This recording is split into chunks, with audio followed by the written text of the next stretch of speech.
Question ce matin, l'utilisation du glyphosate sera-t-elle prolongée pour 10 ans? Les 27 de l'Union européenne vont à nouveau tenter de se prononcer aujourd'hui sur cette proposition de la Commission européenne. Le 13 octobre dernier, ils étaient restés dans l'impasse, incapables de se mettre d'accord sur ce pesticide classé cancérogène probable par l'OMS, mais pas assez dangereux pour être interdit selon l'Autorité européenne de sécurité des aliments.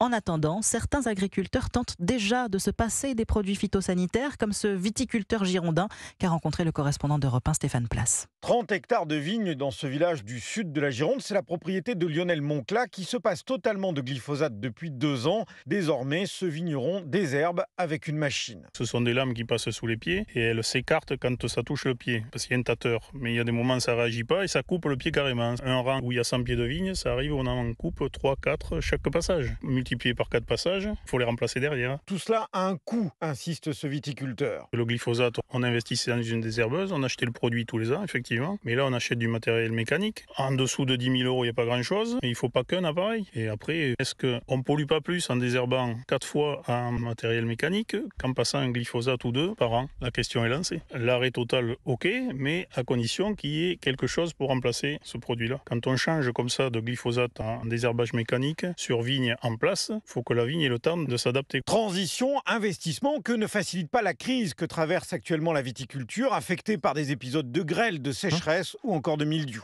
Un reportage signé Stéphane Place.